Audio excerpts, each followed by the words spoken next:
Pada menjunjung titah perkenan ke bawah Duli Yang Maha Mulia pada Kesri Baginda Sultan Haji Hassan Al-Bolkiah Muizzaddin Wad Daulah, Ibni Almarhum Sultan Haji Omar Ali Saifuddin Sadul Khairuddin, Sultan dan Yang di-Pertuan Negara Brunei Darussalam, dan merujuk kepada siaran media Jabatan Perdana Menteri mengenai pelanjutan penangguhan sementara kebenaran aktiviti rentas sempadan bertarikh 13 April 2022.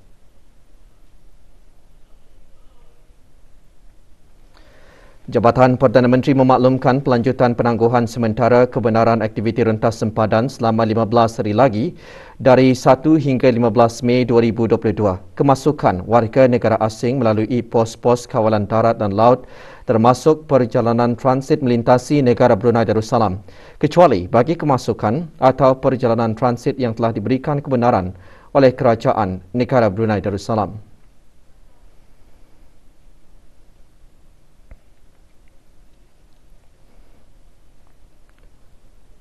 Kemasukan dan perjalanan transit melalui negara Brunei Darussalam hanya boleh dipertimbangkan bagi kenderaan-kenderaan yang mempunyai permit lintas batas dan penyata kebenaran transit yang dikeluarkan oleh Kerajaan Negara Brunei Darussalam dengan jaminan atau sokongan daripada pihak berkuasa negara yang berkenaan dengan dikenakan syarat dan prosedur kemasukan yang sedia ada bagi tujuan atas urusan rasmi kerajaan, persekolahan, perkhidmatan kecemasan seperti ambulans, polis dan tentera dan vaccinated travel operators yang berdaftar di luar negara dengan permit lintas batas yang dikeluarkan oleh Kerajaan Negara Brunei Darussalam bagi penghantaran bekalan import yang penting.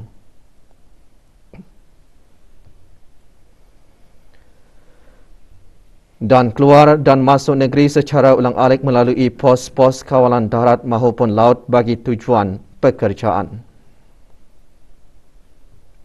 Syarat-syarat bagi pertimbangan keluar masuk yang dinyatakan di atas adalah tertakluk kepada penelitian Jawatankuasa Pandu COVID-19 dari semasa ke semasa. Bagi sebarang maklumat lanjut dan terperinci, layari laman sesawang Jabatan Perdana Menteri www.pmo.gov.bn/travel portal atau hubungi travel hotline di talian 120 semasa waktu bekerja atau email kepada travelapplication@jpm.gov.bn.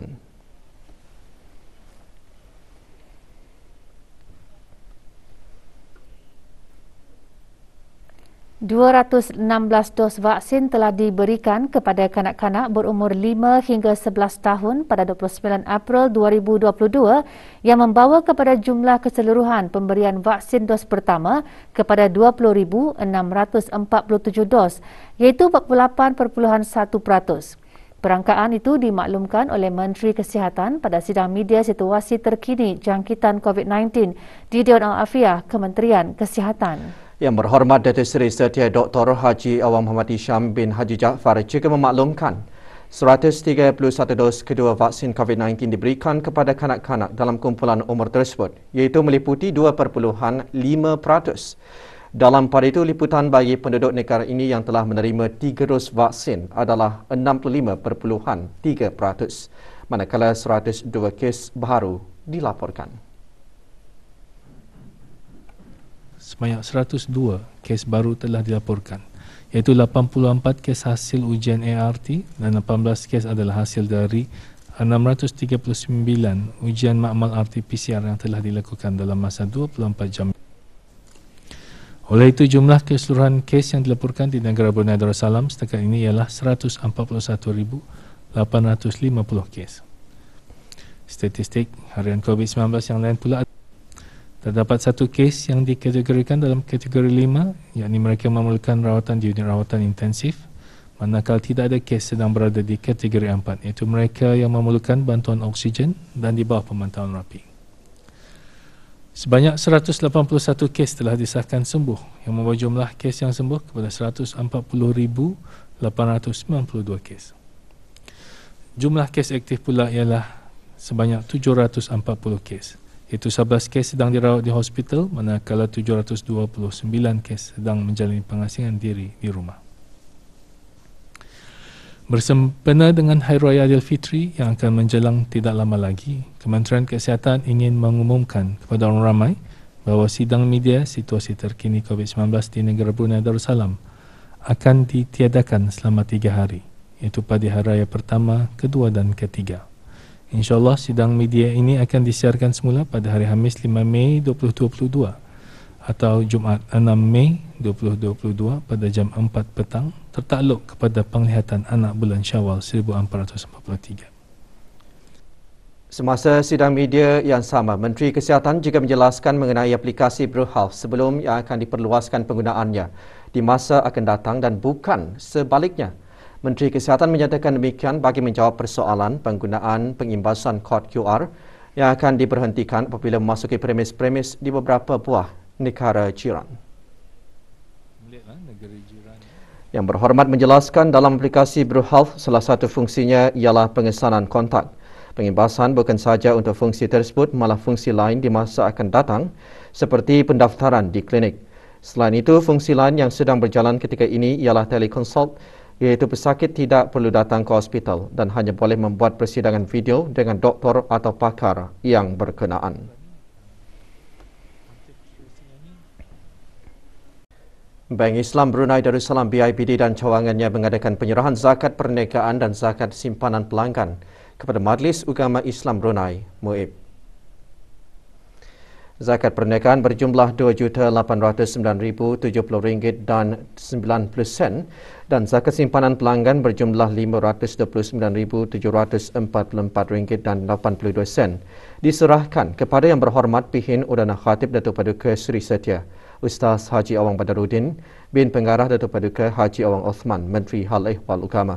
Juga hadir Pengiran Datuk Seri Paduka Haji Bahrom bin Pengiran Haji Bahar, Timbalan Menteri Hal Ehwal Agama.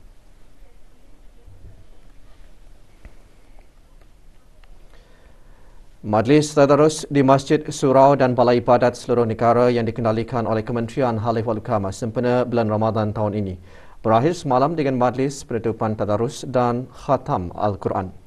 Majlis berlangsung di Masjid Omar Ali Saifuddin, Bandar Seri Begawan. Hadir Yang Berhormat Pir Udana Khatib Datuk Paduka Seri Setia Ustaz Haji Awang Badaruddin bin Pengarah Datuk Paduka Haji Awang Osman, Menteri Hal Ehwal Agama. Majlis yang dikendalikan melalui Jabatan Hal Ehwal Masjid dengan kerjasama Jawatan Kuasa Takmir Masjid Berkenaan dan Radio Televisyen Brunei turut diisi dengan tadabbur Al-Quran. Juga hadir Pengiran Datuk Seri Paduka Haji Bahrom bin Pengiran Haji Bahar, Timbalan Menteri Hal Ehwal Agama.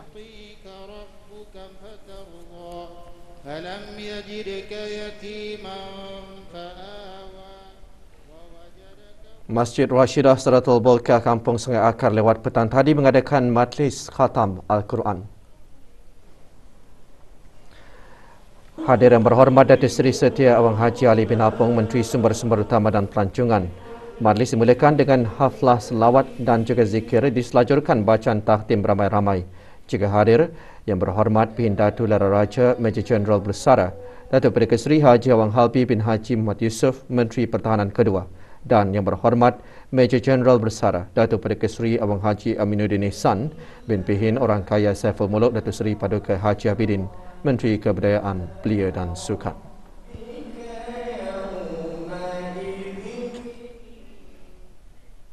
Balai Khazanah Islam Sultan Haji Hassanal Bolkiah, Jabatan Perdana Menteri petang tadi mengadakan majlis khatam Al-Quran untuk menyemarakkan lagi bulan Ramadan di samping mendapatkan ganjaran pahala. Bacaan Saidul Istighfar dan Surah Al-Fatihah dipimpin oleh Yang Berhormat Datuk Seri Setia Awang Haji Abdul Mukti bin Haji Muhammad Daud, Menteri di Jabatan Perdana Menteri. Majlis diikuti dengan bacaan Surah Ad-Duha hingga Surah An-Nas beramai-ramai dan doa khatam. Majlis berlangsung di Dewan Auditorium Balai Khazanah Islam Sultan Haji Hassanal Bolkiah.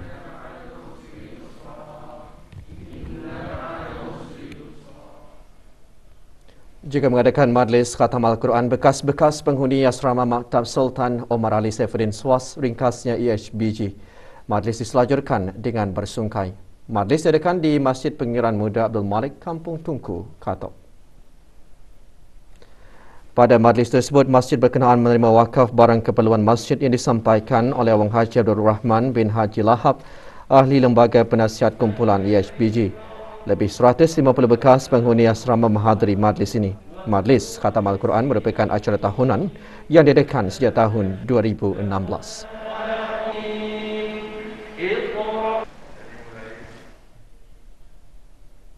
Amalan bertadarus yang dilakukan di sepanjang bulan Ramadan adalah bagi meraih ganjaran pahala yang berlipat ganda daripada Allah Subhanahu Wa Taala. Juga diadakan di rumah-rumah bersendirian.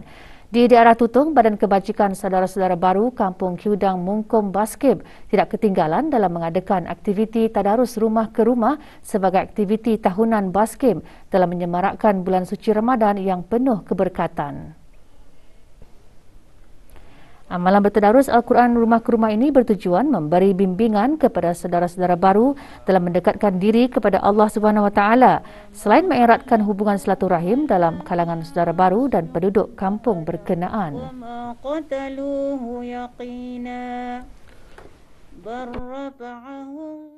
Pelaksanaan memang tidak sama dengan yang tahun yang sudah-sudah. Sejak penularan wabak COVID-19 ini, memang ada bezanya sedikit. Kerana memandangkan seperti mana arahan daripada Kementerian Kesihatan yang kita ni sentiasa ikuti, yang mana kita ni terhadlah keramaian saudara-saudara baru yang ikut serta dalam aktiviti bertadarus rumah ke rumah. Beberapa saudara baru yang ditemui melahirkan rasa syukur menjadikan program seumpama ini sebagai peluang untuk memperbaiki dan menghalusi mutu pembacaan Al-Quran. Antara kelebihannya ialah dapat meningkatkan bacaan Al-Quran di kalangan kami, saudara baru. Kami dapat menghalusi dari segi bacaan Al-Quran, di samping itu dapat mengeratkan silaturahim di kalangan saudara-saudara baru.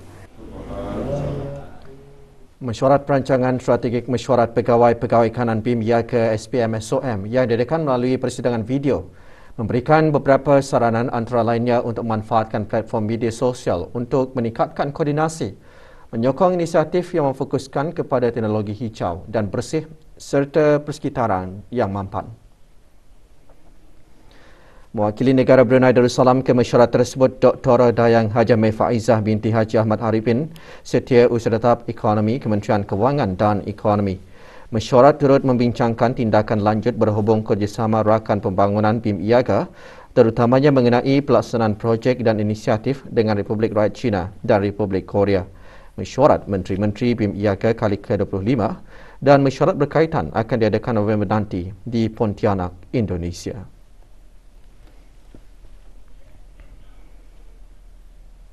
Sebelas peserta yang lulus pemeriksaan secara teori dan praktikal bagi kursus asas pemandu pelancong setempat menerima sijil masing-masing. Sijil disampaikan oleh Dayang Hajah Tutiati binti Haji Abdul Wahab, Setiausaha Tetap Kementerian Sumber-Sumber Utama dan Pelancongan.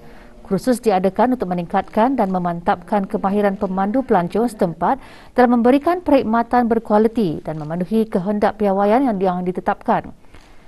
Kursus asas pemandu pelancong setempat dikendalikan oleh Institut Pendidikan Teknikal Brunei IBTE.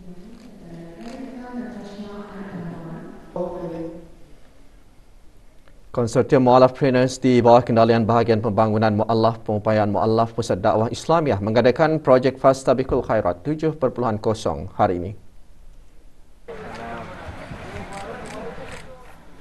Hadir Awang Haji Abdul Rajid bin Haji Muhammad Saleh, Pengarah Pusat Dakwah Islamiah. 15 orang mu'allaf yang terpilih dari daerah Brunei dan Buara menerima voucher bernilai RM10 yang boleh digunakan untuk membeli juadah berbuka puasa di gerai Konsortium Mu'allafpreneurs di Gerai Ramadan, Stadium Negara Hassan Al-Bolkiah. Dengan adanya projek seumpamanya akan dapat memberi peluang kepada keusahawanan mu'allaf belajar berniaga sambil beramal.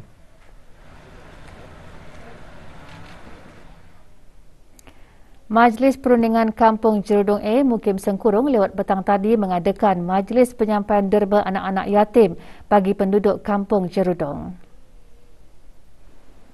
Penyampaian derma kepada 20 orang anak-anak yatim Kampung Jerudong secara pandu lalu disempurnakan oleh Yang Dimuliakan Penduduk Rakyat Lela Pahlawan Major Jeneral Bersara Datuk Paduka Seri Haji Muhammad Jaafar bin Haji Abdul Aziz. Majlis diselajurkan dengan bacaan surah Yasin dan tahlil bagi almarhum Duli Yang Teramat Mulia Paduka Seri Pengarah Muda Haji Abdul Azim.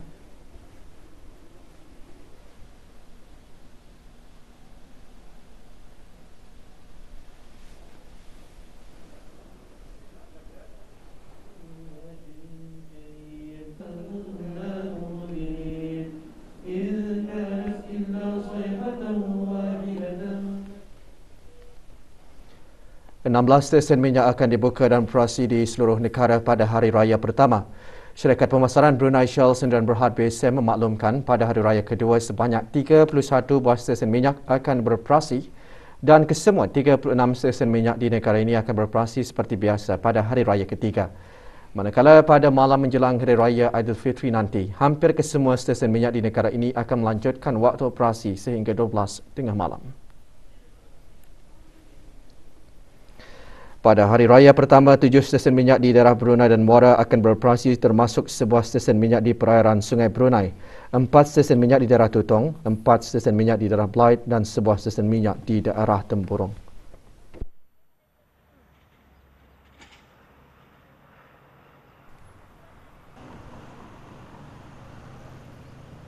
Pihak BSM ingin memaklumkan bahawa bekalan minyak di stesen minyak adalah mencukupi dan akan memastikan penghantaran minyak akan ditambah kekerapannya bagi menampung peningkatan jualan jika perlu. Maklumat mengenai waktu-waktu operasi stesen minyak semasa Hari Raya boleh diperoleh di laman sesawang BSM www.bsm.com.bn atau media sosial BSM atau talian 2244 739.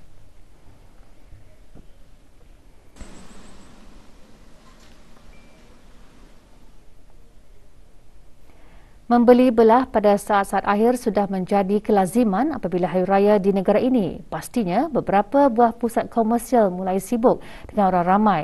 Pewarta RTB Azizi Ahmad membuat tinjauan ke beberapa buah pusat komersial di ibu negara. Bahang Aidilfitri semakin terasa.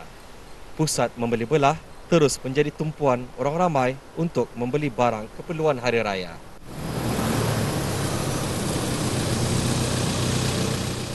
Berbelanja lebih sedikit sempena Aidilfitri tidak mengapa, asalkan ada batasnya. Walaupun pelbagai promosi ditawarkan, namun para pengguna perlu bijak mengawal perbelanjaan agar tidak membuat pembelian melebihi kemampuan. Kalau malam itu after sungkai mungkin ramai-ramai lah orang beli sinjang, beli tudung apa semualah. Hari raya kan ada orang beli ramai-ramai, beli kasut, parfum, slipper, baju, barang rumah, household, karpet. Alhamdulillah di sini banyak orang beli bunga. Tidak tentu, kadang dalam pukul 11 sampai petang ini macam banyak orang. Everything, all our goods is newly arrived. That's why many customers coming every night time, sir. Night time, afternoon, like that. Dalam kesibukan mendapatkan barang keperluan lebaran, para pengguna sewajarnya perlu bijak dalam berbelanja.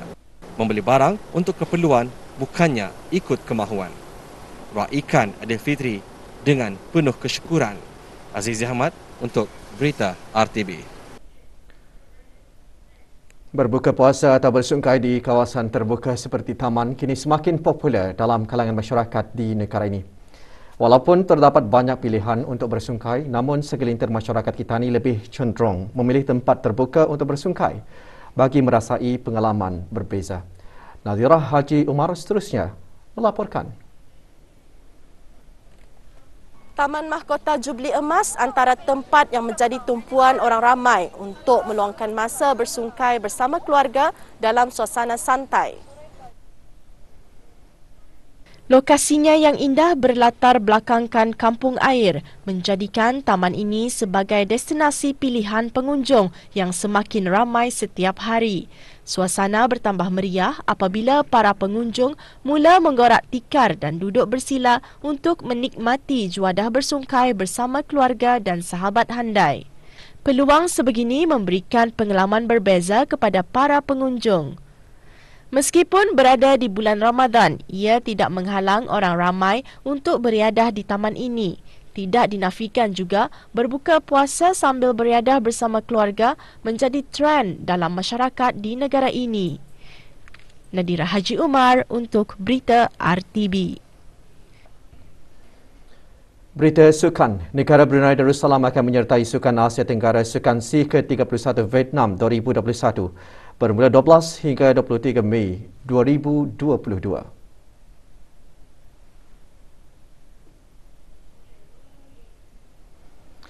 Kontingen negara Brunei Darussalam terdiri daripada 23 orang atlet dan 16 orang pegawai. Atlet dan pasukan negara akan menyertai sebanyak 4 acara sukan iaitu e-sports, karate-do, pencak silat dan wushu.